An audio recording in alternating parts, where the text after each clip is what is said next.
السلام علیکم ورحمۃ اللہ وبرکاتہ۔ جی ناظرین، آپ کو بتا دیں کہ دہلی کی ایک عدالت نے دہلی پولیس کو ایک بار پھر سخت پھٹکار لگائی ہے اور پولیس کی چارج شیٹ پر سنگین سوالات کھڑے کر دیے ہیں۔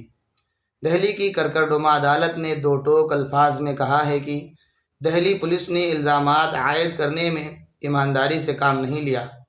عدالت کے مطابق دہلی فسادات کے ملزمان کو گرفتار کرنے میں پولیس کا رویہ جانبدارانہ رہا۔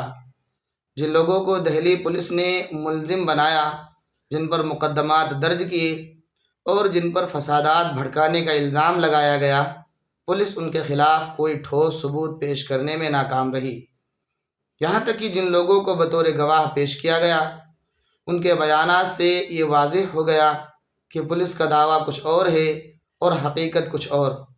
اس صورتحال کے بعد کرکرڈوما عدالت نے مزید 5 مسلمانوں کو باعزت بری کر دیا ہے، جو اب جیل سے باہر آ جائیں گے۔ پولیس کی کارکردگی پر سوالات۔ یہ کوئی پہلا موقع نہیں ہے جب دہلی فسادات کے کیس میں پولیس کو عدالت سے ڈانٹ پڑی ہو، بلکہ ایسا لگتا ہے جیسے پولیس کو عدالت سے ایسی تنبیہ سننے کی عادت ہو چکی ہے۔ اس کیس کی پیروی جمعیت علماء ہند کر رہی تھی۔ مولانا محمود مدنی نے اس مقصد کے لیے وکلاء کی ایک ٹیم ہائر کی ہے، جو مسلسل ان ملزمان کو قانونی امداد فراہم کر رہی ہے۔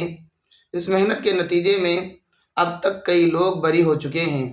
گزشتہ ہفتے بھی 5 افراد کو ضمانت ملی تھی اور وہ بری ہوئے تھے، اور اب مزید 5 افراد رہا ہو رہے ہیں۔ جمعیت علماء ہند تقریباً 100 سے زائد افراد کے مقدمات لڑ رہی ہے۔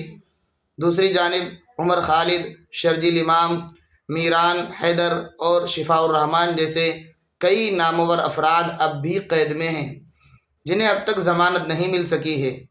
دہلی ہائی کورٹ سے ان کی ضمانت کی درخواستیں دوبارہ مسترد ہو چکی ہیں۔ سپریم کورٹ میں بھی ایک بار درخواست مسترد ہوئی ہے، جبکہ دوبارہ دائر کی گئی درخواست پر بحث مکمل ہو چکی ہے اور فیصلہ محفوظ ہے۔ امید کی جا رہی ہے کہ شاید اس بار سپریم کورٹ سے ان سیاسی قیدیوں کو رہائی مل جائے۔ واضح رہے کہ عمر خالد اس وقت اپنی بہن کی شادی کی وجہ سے 15 دنوں کی عارضی ضمانت پر جیل سے باہر آئے ہوئے ہیں۔ ناظرین، اس خبر کے تعلق سے آپ کیا کہنا چاہیں گے؟ کمنٹ باکس میں ضرور لکھیں۔